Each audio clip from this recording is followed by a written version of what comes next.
PSC എക്സാംസിന് പഠിച്ചു തുടങ്ങുന്നവർക്കും എത്ര PSC exams എഴുതിയിട്ടും പരാജയപ്പെട്ടു പോകുന്നവർക്കും വേണ്ടിയിട്ടാണ് ഈ വീഡിയോ. നമ്മൾ ഒരുപാട് കാര്യങ്ങൾ പഠിച്ചു കൂട്ടിയത് കൊണ്ട് യാതൊരു കാര്യവുമില്ല.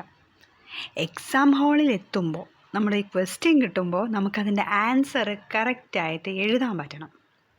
അതായത് നമ്മുടെ മെമ്മറി പവർ കൂട്ടണം. അതിനുള്ള ഒരു എളുപ്പ വഴിയാണ് റിവിഷൻ.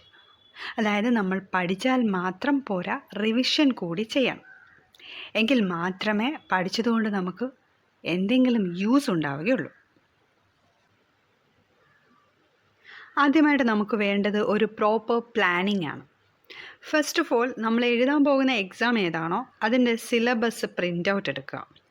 പ്രിൻ്റ് ഔട്ട് എടുക്കുന്നത് കൊണ്ടുള്ള പ്രയോജനം, നമുക്ക് കംപ്ലീറ്റ് ചെയ്യുന്ന പോർഷൻസ് ടിക്ക് ചെയ്ത് മാർക്ക് ചെയ്യാൻ പറ്റും. അപ്പോൾ സിലബസ് കണ്ടതിന് ശേഷം സിലബസ് നന്നായിട്ട് വായിക്കണം. ഒരു 4-5 പ്രാവശ്യം വായിച്ചാലും കുഴപ്പമില്ല. എന്തൊക്കെ പഠിക്കാനുണ്ടെന്ന് നമ്മൾ അറിഞ്ഞിരിക്കണം. എന്നിട്ട് നമുക്കിപ്പോൾ ഈ സിലബസ്, ഇതിപ്പോൾ ഡിഗ്രി ലെവൽ പ്രിലിംസിൻ്റെ സിലബസാണ്. ഈ സിലബസിനെ നമുക്ക് പല പാർട്സായിട്ട് തിരിക്കാം. ഒന്ന് സബ്ജക്റ്റിൻ്റെ പോർഷൻ, അതായത് ഇപ്പോൾ history, India history, world history, Kerala history, പിന്നെ geography, economics, civics, Indian constitution, arts, sports and literature തുടങ്ങിയ സബ്ജക്റ്റുകളും, കമ്പ്യൂട്ടർ സയൻസ് ഉണ്ട്. അപ്പോൾ ഇതൊക്കെയാണ് subject portion. Science and technology തുടങ്ങിയവ. പിന്നെ രണ്ടാമത്തെ പാർട്ടെന്ന് പറഞ്ഞാൽ എല്ലാ സബ്ജക്റ്റും റിലേറ്റഡ് ആയിട്ടുള്ള കറണ്ട് അഫെയർസ് വരുന്നുണ്ട്. പിന്നെ നമുക്ക് പഠിക്കാനുള്ളത് maths, simple arithmetic and mental ability, മാത്സിൻ്റെ പോർഷൻസ് പഠിക്കണം. പിന്നെ ഇംഗ്ലീഷ്, അതുപോലെ തന്നെ മലയാളം, റീജിയണൽ ലാംഗ്വേജ്. അപ്പോൾ ഇത്രയും കാര്യങ്ങളാണ് നമുക്ക് പഠിക്കാനുള്ളത്. അപ്പോൾ നമ്മൾ പഠിക്കാനുള്ള കാര്യങ്ങൾ 5ആയിട്ട് തിരിച്ചു: subject, current affairs, maths, English, Malayalam. ഇനി നമുക്ക് പഠിക്കാനുള്ള ടെക്സ്റ്റ് ബുക്കിൻ്റെ സോഴ്സ് ഏതൊക്കെയാണ്?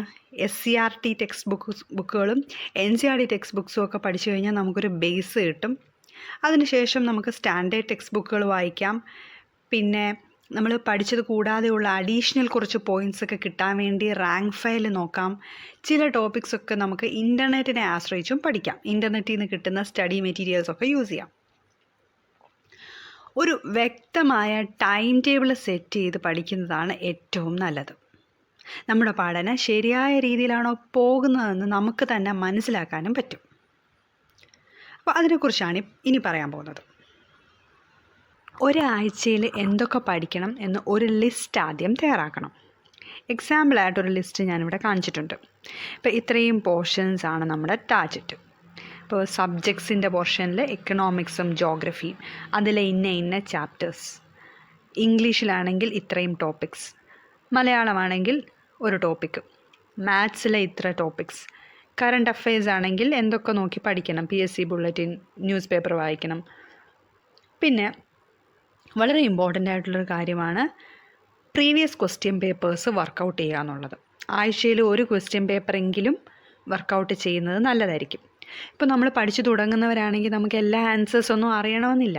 പക്ഷേ ഒരു ക്വസ്റ്റ്യൻ പേപ്പർ എടുക്കുക, PSCയുടെ പ്രീവിയസ് ക്വസ്റ്റ്യൻ, അതിൻ്റെ നമുക്ക് PSCയുടെ സൈറ്റിൽ നിന്ന് തന്നെ ഡൗൺലോഡ് ചെയ്തെടുക്കാൻ പറ്റും. അതിൻ്റെ ലിങ്ക് ഞാൻ താഴെ കൊടുത്തിരിക്കാം. അപ്പോൾ അങ്ങനെ എടുക്കുന്ന ക്വസ്റ്റ്യൻസ് നമ്മൾ വർക്കൗട്ട് ചെയ്ത് നോക്കുന്നത് വഴി നമുക്ക് എക്സാം ഹാളിൽ ഇരുന്നുള്ള ആ ടൈം എങ്ങനെ യൂട്ടിലൈസ് ചെയ്യാമെന്ന് പഠിക്കാൻ പറ്റും. അതുമല്ല, ക്വസ്റ്റ്യൻസിനെ പറ്റി ഒരു ധാരണ കിട്ടും. എന്തൊക്കെ പഠിക്കണം, എങ്ങനെ പഠിക്കണം എന്നൊക്കെ ഒരു ധാരണ നമുക്ക് കിട്ടും ഇങ്ങനെ പ്രീവിയസ് ക്വസ്റ്റ്യൻ പേപ്പേഴ്സ് വർക്ക് ചെയ്യുന്നത് വഴി. അതുകൊണ്ട് മസ്റ്റായിട്ടും പഠിക്കുന്ന പോർഷൻസിൻ്റെ കൂട്ടത്തിൽ, ടൈം ടേബിളിൻ്റെ കൂട്ടത്തിൽ പ്രീവിയസ് ക്വസ്റ്റ്യൻ പേപ്പർ വർക്കൗട്ട് ചെയ്യാനുള്ള ടൈമും ഇൻക്ലൂഡ് ചെയ്യണം. അപ്പോൾ ഇത്രയും പോർഷൻസാണ് നമ്മൾ ടാർഗറ്റായിട്ട്. ഞാനിതൊരു എക്സാമ്പിൾ പറഞ്ഞു എന്നേ ഉള്ളൂ. നിങ്ങൾക്ക് മാക്സിമം എത്ര പഠിക്കാൻ പറ്റുന്നോ അത് നിങ്ങളുടെ ടൈം ടേബിളിൽ ഇൻക്ലൂഡ് ചെയ്യണം. അപ്പോൾ എല്ലാവർക്കും ഒരുപോലെ ആവണമെന്നില്ല പഠിക്കാനുള്ള കഴിവ്. ചിലർക്ക് കൂടുതൽ ടോപ്പിക്സ് ഒരു ആഴ്ച കൊണ്ട് പഠിക്കാൻ പറ്റും, ചിലർക്ക് കുറച്ചേ പറ്റുകയുള്ളൂ. പക്ഷേ അതിലൊന്നും ഒരു കാര്യമില്ല. നമുക്കിപ്പോൾ കുറച്ച് പഠിക്കാൻ പറ്റുന്നോ കൂടുതൽ പഠിക്കാൻ പറ്റുന്നോ അതിലൊന്നും ഒരു കാര്യമില്ല. നമുക്ക് ഉള്ള കഴിവ് ഫുള്ളായിട്ട് യൂസ് ചെയ്യണം. അതാണ് വേണ്ടത്. നമ്മൾ തീർച്ചയായിട്ടും വിജയിച്ചിരിക്കും. പിന്നെ നമുക്ക് വേണമെങ്കിൽ ചില മെമ്മറി ടിപ്സൊക്കെ യൂസ് ചെയ്യാം. ഇപ്പോൾ എക്സാമ്പിൾ പറയുകയാണെങ്കിൽ, നമ്മൾ വർഷങ്ങൾ പഠിച്ചിരിക്കുമ്പോൾ മറക്കാൻ സാധ്യതയുണ്ട്. അപ്പോൾ നമ്മൾ എന്ത് ചെയ്യണം, പഠിക്കുന്ന വർഷത്തെ നമ്മുടെ തന്നെ ലൈഫിലെ എന്തെങ്കിലും കാര്യവുമായിട്ട് റിലേറ്റ് ചെയ്ത് നോക്കണം. ഇപ്പോൾ എക്സാമ്പിൾ ഞാൻ ഒരെണ്ണം പറയാം. മംഗൾയാൻ ലോഞ്ച് ചെയ്ത വർഷമാണ് 2013 2013. അപ്പോൾ അത് ഓർത്തിരിക്കാൻ വേണ്ടി ഇപ്പോൾ ചിലപ്പോൾ നിങ്ങൾ ഡിഗ്രി പാസ്സായ വർഷമായിരിക്കും അത്, അല്ലെങ്കിൽ ചിലപ്പോൾ നിങ്ങളുടെ അനിയനോ അനിയത്തിയോ ഡിഗ്രി പാസ്സായ വർഷമായിരിക്കും, അല്ലെങ്കിൽ നിങ്ങളുടെ കുടുംബത്തിൽ ആരെങ്കിലും ജനിച്ച ഏതെങ്കിലും കുഞ്ഞുങ്ങളുടെ ബർത്ത് ഇയർ ആയിരിക്കും. അങ്ങനെ നമ്മുടെ ലൈഫിലെ എന്തെങ്കിലും കാര്യങ്ങളുമായിട്ട് റിലേറ്റ് ചെയ്ത് ഈ ഒരു കാര്യത്തെ പഠിക്കുക. അത് നമ്മൾ ഒരിക്കലും മറക്കത്തില്ല. ഇനി വേറെ ഇപ്പോൾ ടോപ്പിക്സ് ഒക്കെ പഠിക്കുകയാണെങ്കിൽ, എന്തെങ്കിലും പോയിൻറ്റ്സ് പഠിക്കുകയാണെങ്കിലും ഇതുപോലെ റിയൽ ലൈഫിലെ കാര്യങ്ങളായിട്ടോ അല്ലെങ്കിൽ രസകരമായ എന്തെങ്കിലും ഒരു കാര്യം മനസ്സിൽ സങ്കല്പിച്ചോ ഒക്കെ പഠിക്കാം. എക്സാമ്പിൾ പറയാം. ഇപ്പോൾ സ്റ്റഡി ഓഫ് റോക്സിനെ പറ്റിയുള്ള സയൻസ് ഓഫ് റോക്സ്, പെട്രോളജി എന്നാണ് പറയുന്നത്. അത് പഠിക്കുമ്പോൾ വേണമെങ്കിൽ ഇങ്ങനെ ഓർക്കാം, പെട്രോളജി എന്നല്ലേ, സയൻസ് ഓഫ് റോക്സ് ആണ്. അപ്പോൾ ജസ്റ്റ് ഒന്ന് രസകരമായിട്ട് തനിയെ ഒരു സങ്കല്പം ഉണ്ടാക്കാം നമുക്ക്. ഒരു റോക്കിലേക്ക് പെട്രോൾ ഒഴിക്കുന്നു, അതിങ്ങനെ മനസ്സിൽ സങ്കല്പിക്കണം, വിഷ്വലൈസ് ചെയ്യണം. അപ്പോൾ നമ്മൾ ഇങ്ങനെ ഓർക്കും, petrology is A science of rocks. അങ്ങനെയൊക്കെ സങ്കല്പിച്ചും പഠിക്കാം. നമ്മൾ വായിക്കുന്ന കാര്യങ്ങൾ വിഷ്വലൈസ് ചെയ്ത് പഠിക്കുക. ഇപ്പോൾ ശരിക്കുമുള്ള ഒരു പോയിൻ്റ് പഠിക്കുകയാണെങ്കിൽ ആ കാര്യം മനസ്സിൽ സങ്കല്പിക്കുക, ആ കാര്യം ഇങ്ങനെ അതിൻ്റെ ആ പിക്ചേഴ്സൊക്കെ മനസ്സിൽ വിഷ്വലൈസ് ചെയ്താലും നമുക്ക് എളുപ്പത്തിൽ ഓർത്തിരിക്കാൻ പറ്റും. അപ്പോൾ അങ്ങനെയുള്ള മെമ്മറി ടിപ്സൊക്കെ യൂസ് ചെയ്ത് പഠിച്ചാൽ നമുക്ക് കൂടുതൽ മെമ്മറി പവർ കിട്ടും. ഇനി നാം ശ്രദ്ധിക്കേണ്ടത്, ഇപ്പോൾ ഒരു വീക്കിലെ ടാർഗറ്റ് നമ്മൾ സെറ്റ് ചെയ്തു. ഇനി ശ്രദ്ധിക്കേണ്ടത് ഈ പോർഷൻസ് എങ്ങനെ കംപ്ലീറ്റ് ചെയ്യണം. ഇപ്പോൾ ഒരാഴ്ചയിലെ 7 ദിവസങ്ങളെ നമുക്ക് 6+1 ഡേ ആയിട്ട് സ്പ്ലിറ്റ് ചെയ്യാം. 6 ദിവസം പഠിക്കാനും 1 ദിവസം റിവിഷനും. ഒരു ദിവസം തന്നെ റിവിഷന് വേണ്ടി മാറ്റിവെക്കാൻ കാര്യമുണ്ട്. റിവിഷൻ്റെ ഇമ്പോർട്ടൻസ് വളരെ വലുതാണ്. മുമ്പ് ഞാൻ സൂചിപ്പിച്ച പോലെ നമ്മൾ ഒരുപാട് കാര്യങ്ങൾ പഠിച്ചു വെച്ചതുകൊണ്ട് ഒരു കാര്യവുമില്ല. പഠിച്ച ടോപ്പിക്ക് ക്വസ്റ്റ്യൻ പേപ്പറിൽ കാണുമ്പോൾ അതിൻ്റെ ആൻസർ കറക്റ്റായിട്ട് എഴുതാൻ പറ്റണം. അതിന് നമുക്ക് ഓർമ്മശക്തി വേണം. അറിയാമല്ലോ, കുറച്ച് കാര്യങ്ങളൊന്നും അല്ല നമ്മൾ പഠിക്കുന്നത്. ഈ സിലബസൊക്കെ കംപ്ലീറ്റ് ചെയ്ത് വരുമ്പോഴേക്കും ഒരുപാട് കാര്യങ്ങൾ നമ്മുടെ തലയിൽ കാണും. ഇതൊന്നും ഒരു തവണ പഠിച്ചു എന്ന് കരുതി നമ്മുടെ മനസ്സിൽ നിൽക്കണമെന്നില്ല, ഓർമ്മയിൽ നിൽക്കണമെന്നില്ല. അതിന് റിവിഷൻ കൂടിയേ തീരും. റിവിഷൻ്റെ ഒരു സ്ട്രാറ്റജി എങ്ങനെയാണെന്ന് നോക്കാം. ഇപ്പം നമ്മൾ ഒരു ദിവസം പഠിക്കുന്നു, ആ കാര്യം ഒരു ദിവസം പഠിച്ച കാര്യങ്ങൾ ആ സെയിം ഡേ തന്നെ വൈകുന്നേരം ഒന്ന് റിവൈസ് ചെയ്യണം. പിന്നെ ഒരു കാര്യമുണ്ട്, ഈ റിവിഷൻ എന്ന് പറഞ്ഞാൽ വീണ്ടും പഠിക്കുക എന്നല്ല, വീണ്ടും ഒന്നേന്ന് പഠിച്ചു തുടങ്ങുക എന്നതല്ല റിവിഷൻ ചെയ്യുമ്പോൾ നമ്മൾ പഠിച്ച പോർഷൻസ് നോക്കാതെ തന്നെ ഓർമ്മിച്ചെടുക്കാൻ കഴിയണം. അതിനായിട്ടിപ്പോൾ നിങ്ങൾ പഠിക്കുമ്പോൾ എന്തായാലും നോട്ട്സ് തയ്യാറാക്കുമല്ലോ, അതിൽ ഇമ്പോർട്ടൻറ്റ് പോയിൻറ്റ്സൊക്കെ അണ്ടർലൈൻ ചെയ്തിടുമല്ലോ. അപ്പോൾ ആ അണ്ടർലൈൻ ചെയ്തിടുന്ന പോർഷൻസ് ഒന്ന് മറച്ച് പിടിച്ചിട്ട് തനിയെ മെമ്മറിയിൽ നിന്നും അത് പറയാൻ ശ്രമിക്കണം. അതാണ് റിവിഷൻ ടൈമിൽ ചെയ്യേണ്ടത്. അല്ലാതെ വെറുതെ വായിച്ച് വിട്ടിട്ട് ഒരു കാര്യവുമില്ല. അപ്പം നമ്മുടെ ബ്രെയിനിന് ഒരു എക്സസൈസ് കൊടുക്കുന്നത് പോലെ ഒരു എഫക്റ്റായത്. ബ്രെയിനിൽ ആ ഒരു കാര്യം മെമ്മറി ഷാർപ്പായിട്ട് അങ്ങ് പതിയും. നമ്മളിങ്ങനെ മറച്ചു പിടിച്ചിട്ട് കാണാതെ പറഞ്ഞു നോക്കുമ്പോൾ ആ കാര്യം നമ്മുടെ മനസ്സിൽ, നമ്മുടെ ബ്രെയിനിൽ ഷാർപ്പായിട്ട് അങ്ങ് പതിയും. അപ്പോൾ ആ രീതിയിൽ റിവൈസ് ചെയ്യുക. അപ്പോൾ ഈ റിവിഷൻ ചെയ്യുമ്പോൾ നമ്മൾ അന്ന് പഠിച്ച കാര്യങ്ങൾ ആ സെയിം ഡേയിൽ തന്നെ വൈകുന്നേരം ഒന്ന് റിവൈസ് ചെയ്യാം. പിന്നെ അടുത്ത ദിവസം നെക്സ്റ്റ് ഡേയിൽ സെക്കൻഡ് റിവിഷൻ ചെയ്യാം. ആ സെയിം പോർഷൻ തന്നെ നെക്സ്റ്റ് ഡേയിൽ ചെയ്യാം. പിന്നെ ഒരാഴ്ച കഴിഞ്ഞ് ഒരു ദിവസം നമ്മൾ മാറ്റി വെച്ചായിരുന്നല്ലോ വീക്ക്ലി ടൈം ടേബിളിൽ 1 day for റിവിഷൻ എന്നും പറഞ്ഞ്. അപ്പോൾ ആഫ്റ്റർ 1 week ആ ആഴ്ചയിൽ പഠിച്ച എല്ലാ കാര്യങ്ങളും റിവൈസ് ചെയ്യണം. പിന്നെ ഒരു മാസത്തിന് ശേഷം ഒന്ന് റിവൈസ് ചെയ്യാം. 2-3 ദിവസം മാറ്റി വെച്ചിട്ട് ആ മാസം പഠിച്ച കാര്യങ്ങൾ മുഴുവനും ഒന്ന് റിവൈസ് ചെയ്യാം. പിന്നെ നിങ്ങളുടെ ഒരു ഇതനുസരിച്ച് എക്സാമിന് മുമ്പ് ഒരു ദിവസം കൂടി റിവൈസ് ചെയ്യുന്നത് നല്ലതായിരിക്കും. അപ്പോൾ ഇത്രയും തവണ റിവൈസ് ചെയ്യുന്നോ എന്നൊക്കെ നിങ്ങൾക്ക് തോന്നും. പക്ഷേ ഇങ്ങനെ റിവൈസ് ചെയ്ത് പഠിച്ചു കഴിഞ്ഞാൽ നിങ്ങൾ ഈ പഠിക്കുന്ന കാര്യം ഒരിക്കലും മറക്കത്തില്ല.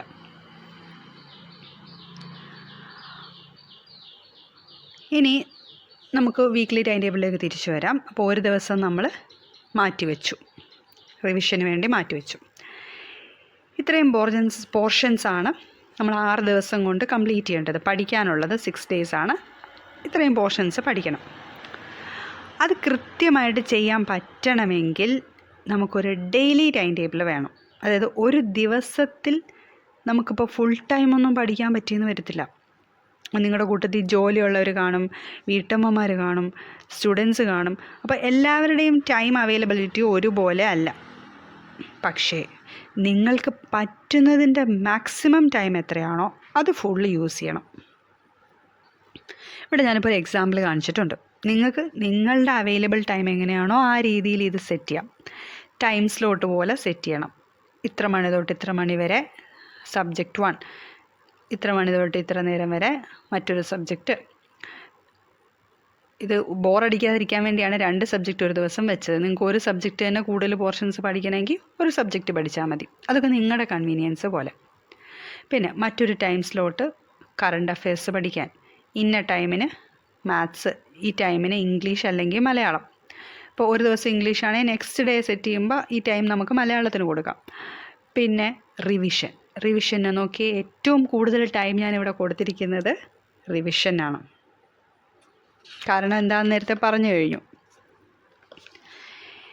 അത്രയ്ക്ക് ഇമ്പോർട്ടൻ്റ് ആണ് റിവിഷൻ എന്ന് പറയുന്നത്.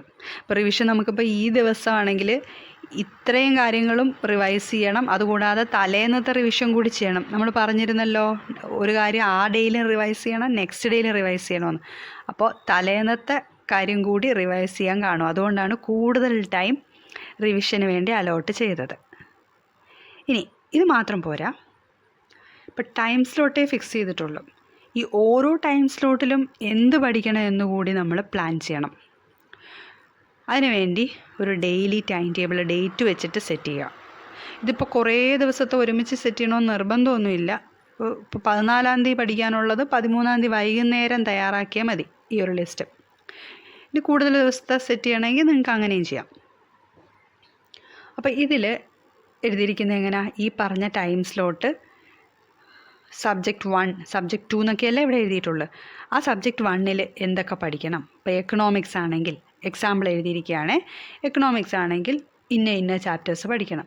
ജോഗ്രഫിയിലെ ഇന്ന ചാപ്റ്റേഴ്സ് പഠിക്കണം. നമ്മൾ വീക്ക്ലി ടൈം ടേബിൾ സെറ്റ് ചെയ്തിരുന്നല്ലോ ഓൾറെഡി. വീക്ക്ലി ടൈം ടേബിളിൽ പറഞ്ഞിരുന്നല്ലോ ഏതൊക്കെ വേണമെന്ന്. അപ്പോൾ ഇതിൽ നിന്നുള്ള ചാപ്റ്റേഴ്സ് എടുത്ത് നമ്മൾ ഡെയിലി ടൈം ടേബിൾ സെറ്റ് ചെയ്യണം. എക്കണോമിക്സിലെ 2 ചാപ്റ്റേഴ്സാണ് ഫസ്റ്റ് ഡേ എങ്കിൽ ആ 2 ചാപ്റ്റേഴ്സിൻ്റെ പേര് എഴുതുക. ഇന്ന ചാപ്റ്റേഴ്സ്, ജോഗ്രഫിയുടെ ഇന്ന ചാപ്റ്റേഴ്സ്, ഇംഗ്ലീഷിലെ ഇന്ന ടോപ്പിക്, മാത്സിലെ ഇന്ന ടോപ്പിക്. ഒരു ദിവസം കൊണ്ട് പഠിക്കാൻ പറ്റുന്ന എത്രയാണോ, നിങ്ങളുടെ സമയം അവൈലബിലിറ്റി എത്രയാണോ അതനുസരിച്ച് ഇത് ഫില്ല് ചെയ്യുക. ഒരു ദിവസം പഠിക്കാനുള്ള ടോപ്പിക്സ് ഫില്ല് ചെയ്യുക. പിന്നെ ഇതിൽ റിവിഷന് വേണ്ടിയിട്ട് 5 റിവിഷൻ്റെയും കോളംസ് ഇവിടെ സെറ്റ് ചെയ്തിട്ടുണ്ട്. ഇപ്പോൾ ഈ പഠിക്കുന്ന കാര്യം 14-ാം തീയതി വൈകുന്നേരം ഒരു റിവിഷൻ ഉണ്ടല്ലോ. അപ്പോൾ ആ റിവിഷൻ ചെയ്ത് കഴിയുമ്പോൾ ഇവിടെ ടിക്കിടാം. എക്കണോമിക്സ് റിവൈസ് കഴിയുമ്പോൾ ഇവിടെ ഒരു ടിക്ക്, ജോഗ്രഫി കഴിയുമ്പോൾ ഒരു ടിക്ക്, ഇംഗ്ലീഷ് കഴിയുമ്പോൾ ഒരു ടിക്ക്, അങ്ങനെ ഓരോന്ന് കഴിയുമ്പോഴും ഓരോ ടിക്കിടാം. ഫസ്റ്റ് റിവിഷൻ കംപ്ലീറ്റ് ചെയ്തു എന്ന് മനസ്സിലാവും. ഇനി സെക്കൻഡ് റിവിഷൻ എന്നാ നെക്സ്റ്റ് ഡേ. അപ്പം നെക്സ്റ്റ് ഡേയിലെ റിവിഷൻ ടൈമിൽ ഇതുകൂടി റിവൈസ് ചെയ്യണം. അതായത് തലേന്ന് പഠിച്ചത് കൂടി റിവൈസ് ചെയ്യണം. റിവിഷന് വേണ്ടി നമ്മൾ കൂടുതൽ ടൈം വെച്ചിരുന്നല്ലോ. പിന്നെ തേർഡ് റിവിഷൻ എന്ന് പറയുന്നത് ഒരാഴ്ച കഴിഞ്ഞിട്ടാണ്. ആ ദിവസം ഇത് പഠിച്ചു കഴിയുമ്പോൾ ഓരോ ടോപ്പിക്ക് അന്ന് ആ ആഴ്ചത്തെ ഫുള്ള് കാണും. അപ്പോൾ അതെല്ലാം ടിക്കിടുക. പിന്നെ 4th റിവിഷനും 5th റിവിഷനും കംപ്ലീറ്റ് ചെയ്യുമ്പോൾ ടിക്കുകൾ ഇടുക. അപ്പോൾ ഇങ്ങനെ ഒരു ചിട്ടയോടെ പഠിച്ചാൽ ഉറപ്പായിട്ടും നമുക്ക് ഉദ്ദേശിക്കുന്ന ടൈം കൊണ്ട് ഉദ്ദേശിക്കുന്ന പോർഷൻസ് പഠിച്ച് തീർക്കാനും പറ്റും. നമുക്ക് പ്രോപ്പർ റിവിഷൻ ഉള്ളതുകൊണ്ട് ഈ പഠിക്കുന്നതൊക്കെ മറക്കുകയുമില്ല. നമുക്ക് എക്സാമിന് അത് നന്നായിട്ട് എഴുതാനും പറ്റും. അപ്പോൾ നിങ്ങൾക്ക് എല്ലാവർക്കും നന്നായിട്ട് പഠിക്കാനും എക്സാം എഴുതാനും വിജയിക്കുവാനും പറ്റട്ടെ. എല്ലാവർക്കും all the best for your exams. Thank you for watching this video.